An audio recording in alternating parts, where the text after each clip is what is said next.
Good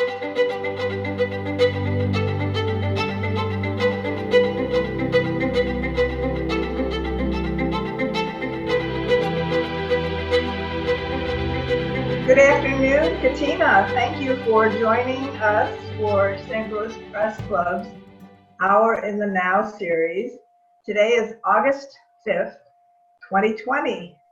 Please introduce yourself and tell us what you do. Well, hi, thank you for having me. I'm Catina O'Leary. I'm the president and CEO at Health Literacy Media. HLM is what we call ourselves. We're a small health literacy nonprofit communications company. We sit here in St. Louis, but we work around the world. And our goal is to make communications between patients and healthcare providers and companies that work in healthcare really clear and accessible and usable, so people can make the best decisions with their families and providers about their health. So I bet it's been a heyday since the pandemic. Let's go back a few months and talk about when things really became serious for the country, but I'm right now concerned about the St. Louis area. Sure. So, I think like everybody else, we spent the first part of this year starting to think that there was a virus that we needed to pay attention to, but not really understanding what that meant. And then by March, like everybody else, it became really clear that there's something dangerous happening and our behaviors needed to change. And for us at HLM, that meant thinking about how we communicated with the communities that we serve most frequently. We work with partners here in St. Louis who serve safety net organizations. So one of our early activities was to help some of those partners create some videos for people to start to understand where to get information, how to communicate with the local public health officials, how to know what's right and wrong in the context of an ever-evolving set of public health criteria. So we did that for a little bit. And then we shifted, we do a lot of work with kidney transplant education, and we work with people who are deciding about kidney transplant when they're on dialysis, and we help people decide what's the best option. For all of those patients, there's a concern because their immune system is already compromised because of their kidney disease, and they need to make different decisions to make sure that they're healthy, particularly in a crisis like this where they could get a virus on top of their other condition. So we created a ton of health materials for those folks to help them understand what kinds of decisions they should make and how they should think about their care in the context of COVID. So we spent the first 3 or 4 months really understanding from patients what questions they had, figuring out what the best answers were, and putting that together in formats that people could access it and make good decisions. So all kinds of health information like that. Some of it's really simple and some's much more complex.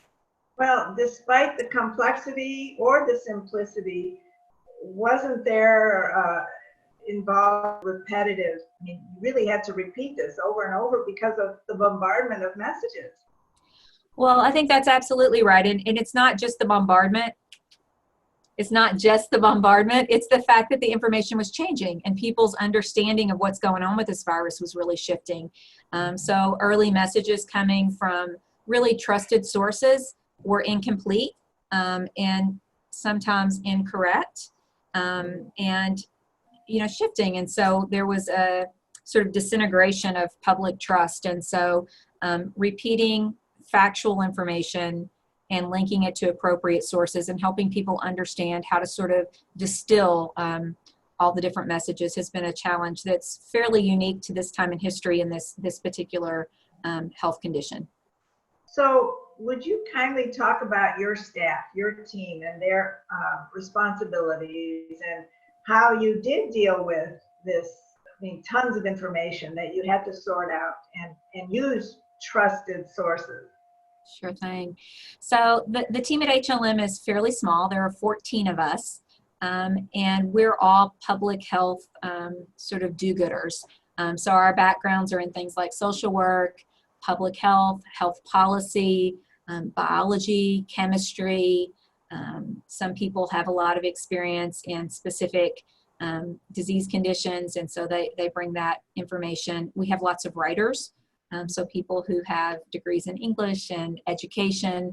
So we put that all together to think about not only what we need to communicate, but how we communicate it clearly using all kinds of sort of different platforms. We have a couple of graphic designers.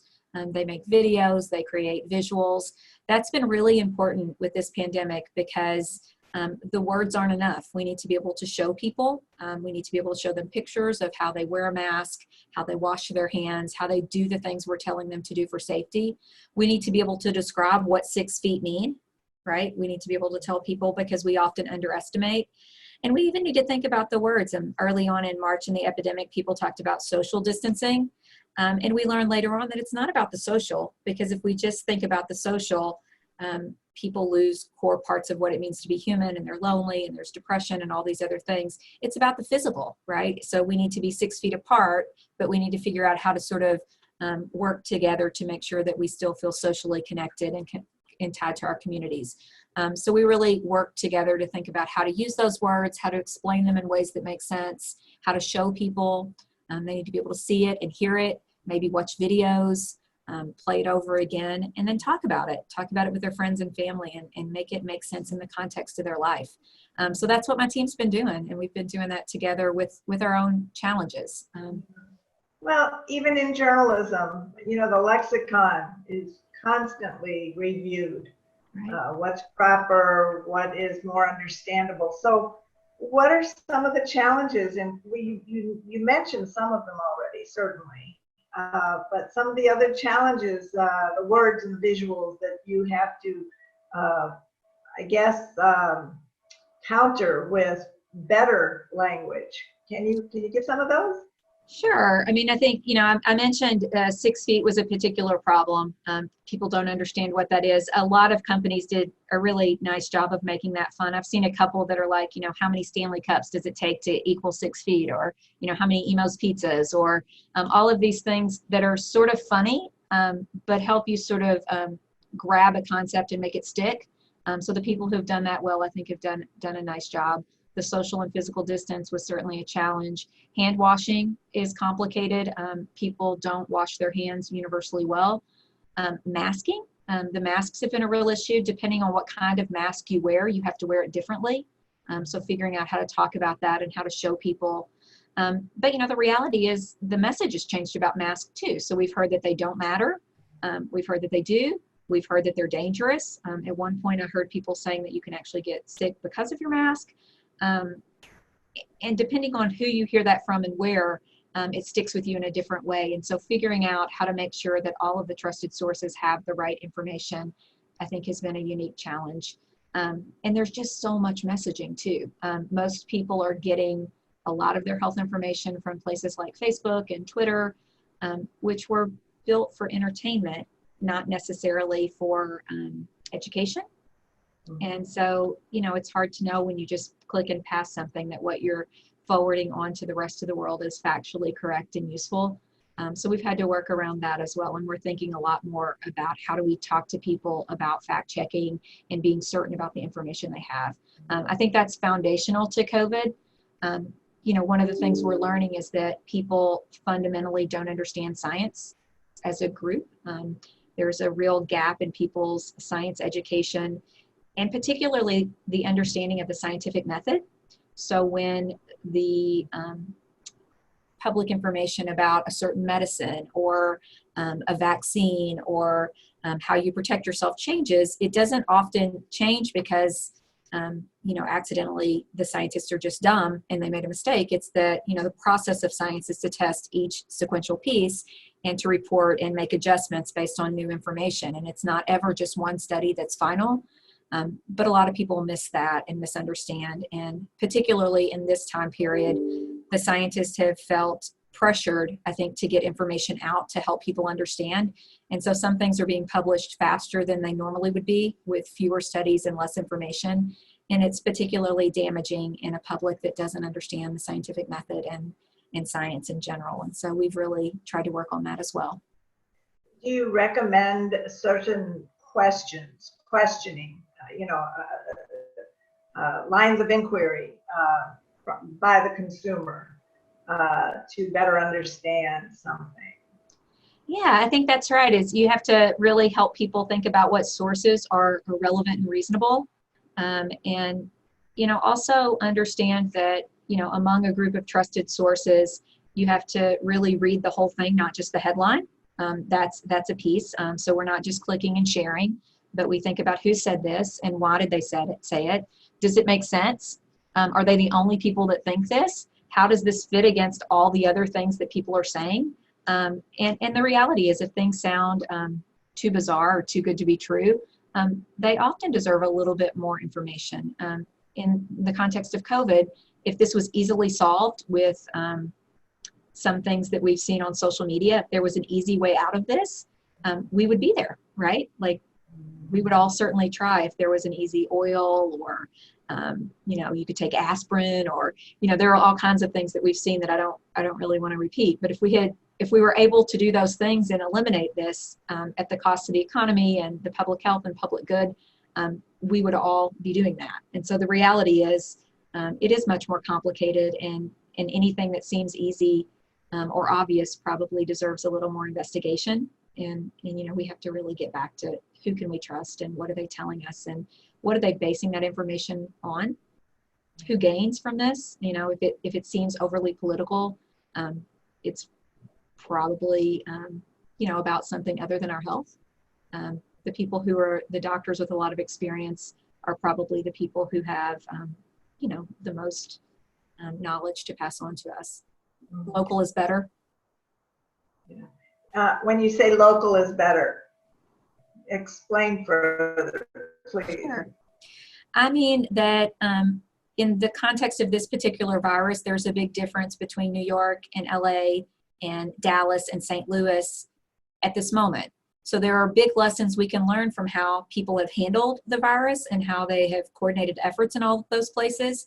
But when we start to think about how dangerous is it to be in St. Louis right now, there are people here who really are doing a very good job of tracking information. They're reporting out to us often. There are fantastic, dashboards from the Hospital Association, for example, that are telling us in somewhat real time what's going on in our community.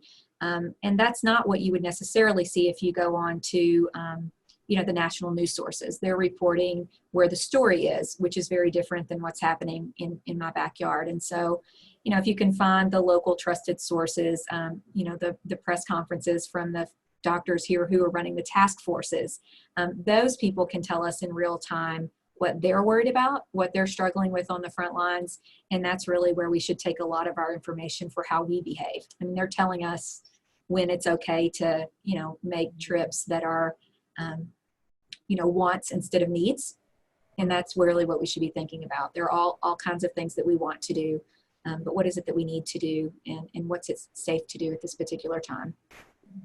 I always wonder why so many folks talk against local media, when in fact, ironically, the local media really have their finger on the pulse.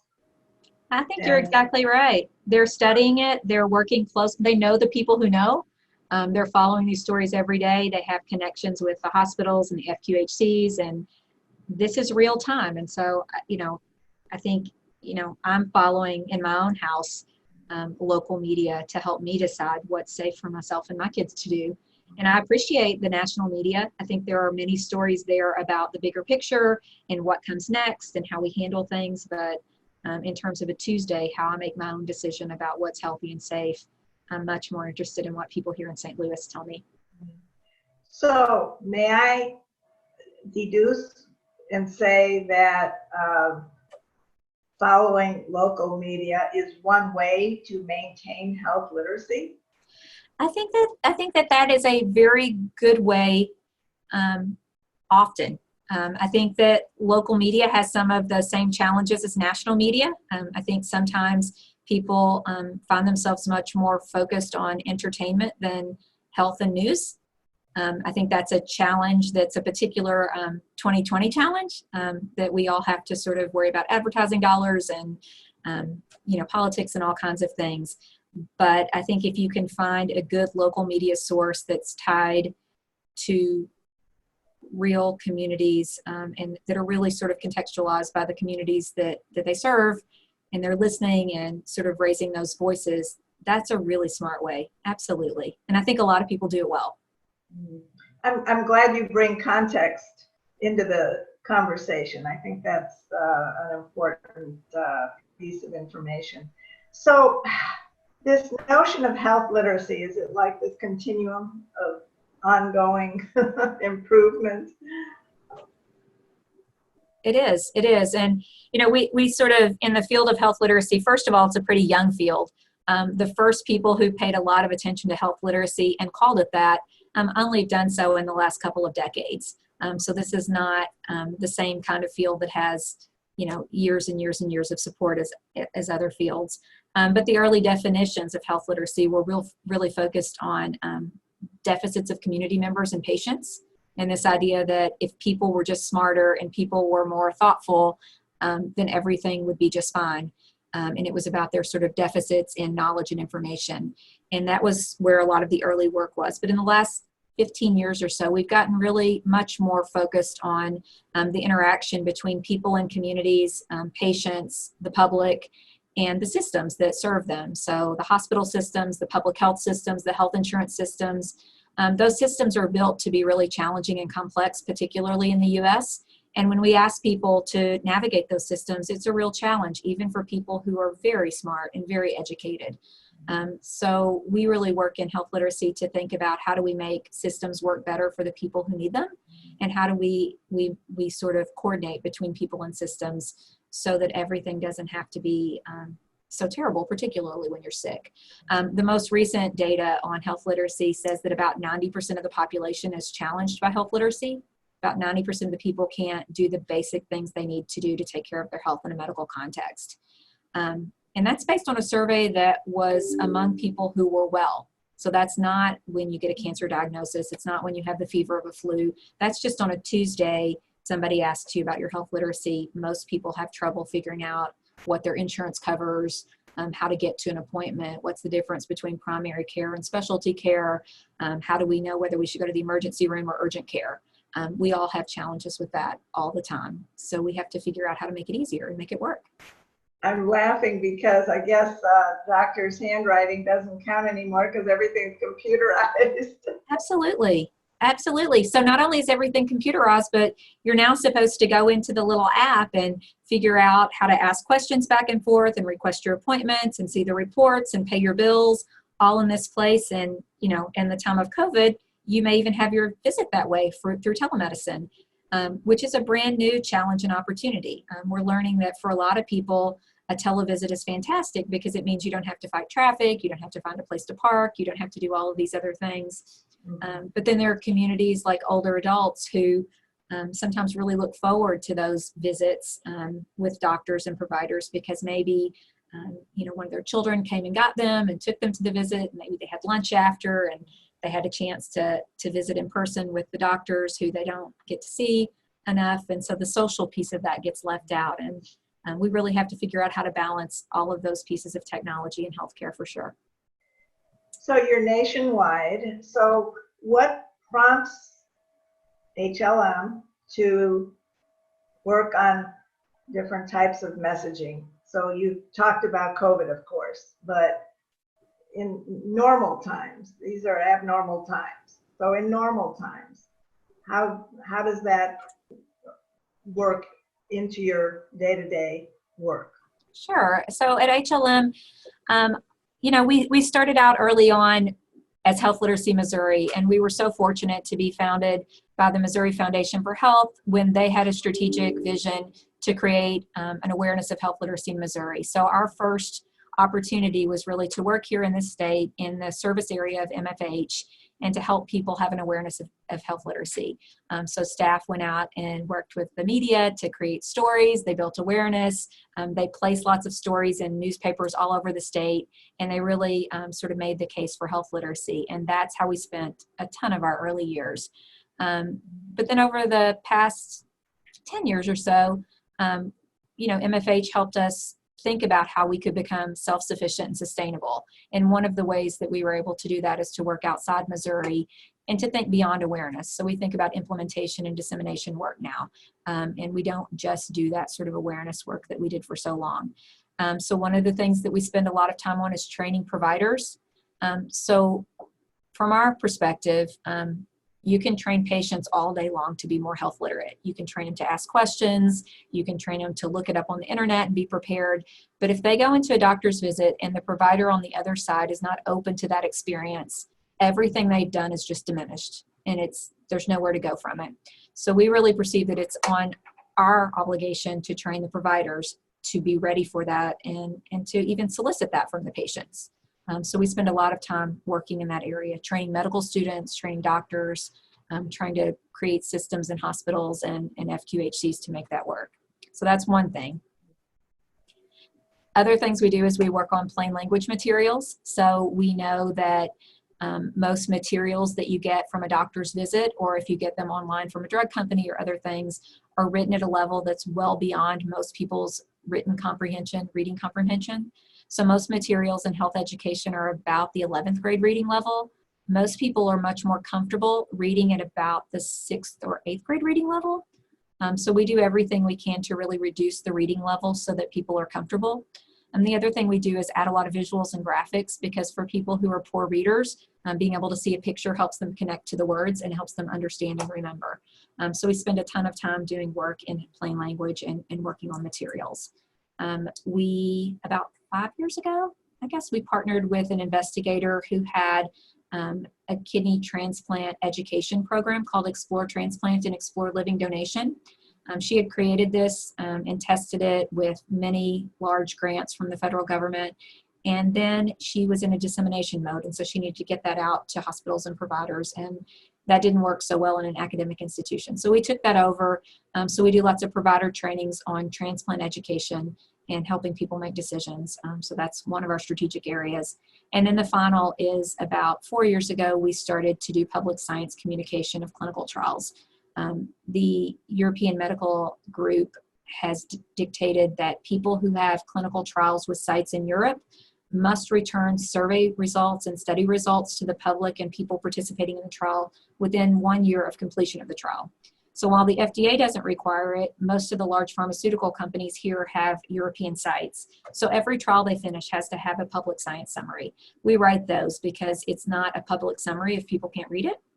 So our job is to make those clear and accessible to the public and people in trials. So those are the decisions we make. We have these strategic priorities that sort of guide our work, and we just plow through. Yeah, thank you. I learned a lot just now.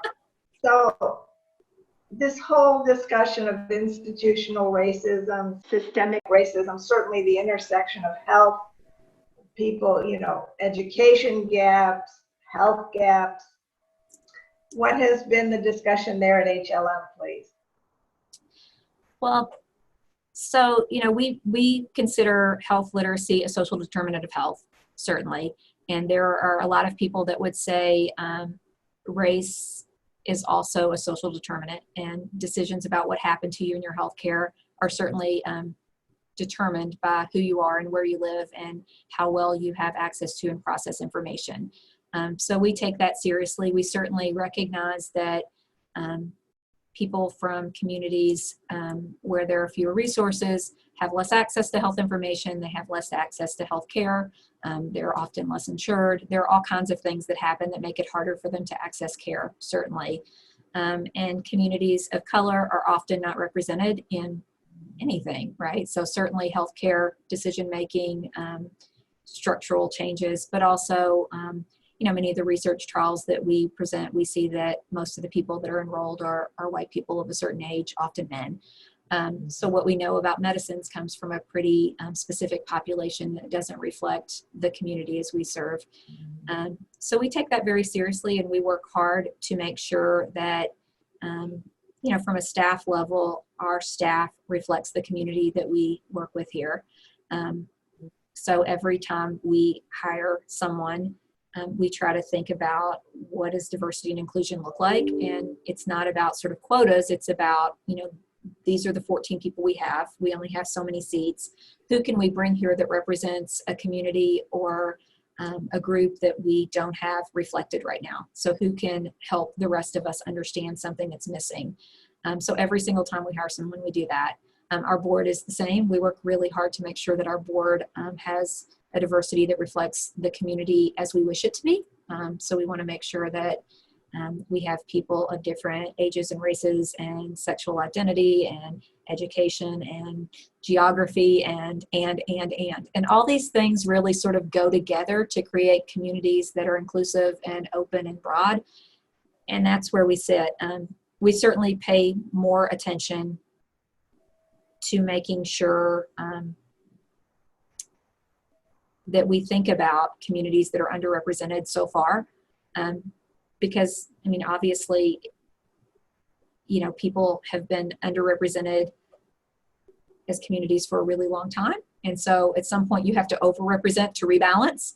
And so, you know, that's just sort of reality. We try really hard to do that. And certainly as we test materials, which we do often, we make sure that we represent the audiences that are most affected by the issues. And we really want to get as many voices as we can. But, you know, nobody's doing this perfectly and nobody's doing this really well. There's so much history to overcome.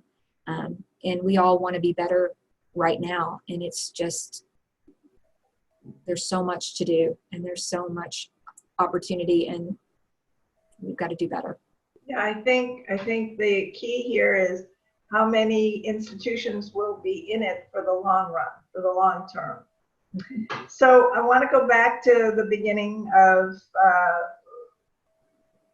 COVID entering our lives here. How did you all pivot? You were all in an office before. You're downtown, downtown St. Louis.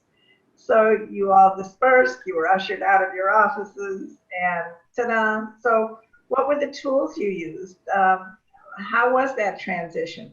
Sure. So we're tiny. Again, we sit in the T-Rex building. We're on 9th and Washington Avenue. We don't have that many people, but most of our group were people who have young children. We have a young group. So about half of us have kids who are school aged. The other half didn't. So that hit us first. Before the rules even changed about workplaces, a lot of people had to be home with their children because their kids were out of school. So we had to shift quicker than we probably should have. And we're still in that shift because so many people have young kids who aren't going back to school. But we were fortunate. I'd like to say that we were smart and we planned well for these things, but it's sort of just a lucky quirk that about 7 years ago, one of our coworkers was going to go to graduate school in another state. And so we were trying to negotiate how we would keep working together. And we moved everything online. So we moved to a cloud-based system. We moved to using cloud-based tools for all of our communications. And we built a project management system that allowed us to really see all of our deliverables and track who's working on what and stay connected. So we had built the systems well before this happened to see what people are doing. So our productivity has not shifted negatively at all, in fact. And so what we said at the beginning is the office is going to close for people's safety. You're certainly welcome to come here if the equipment here is better than the equipment at home, and that works for your life. Until the office closes, you don't have to be here. But people are independent and autonomous and can make their own choices. So about half the people have been here more than not throughout the period, but the other half have been gone. And we're just going to use the tools we have. We added some weekly meetings so that we could see each other by Zoom. So like everybody else, we've been on Zoom way more than we anticipated, but we were prepared for that. And we've just used all of our project management tools to keep ourselves together and keep going. And it's been okay. I think when this is over, what I hear from people is that they'd like to get back to a week that's about 3.5 days in the office and a day and a half at home. Because they like the balance, but everybody's missing seeing each other face to face a little bit. Yeah. Wow.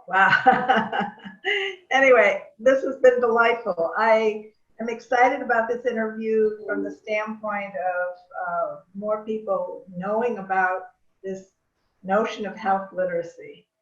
And you've done a great job of explaining it and how the professional communicators in your office help us with that status. So I wish you continued success, and this has been a great pleasure, and I want to thank you on behalf of the St. Louis Press Club, Catina. Thank you again. Thank you for having me. It's been really nice to speak with you. I've enjoyed it. Likewise. Thank you. Thank you.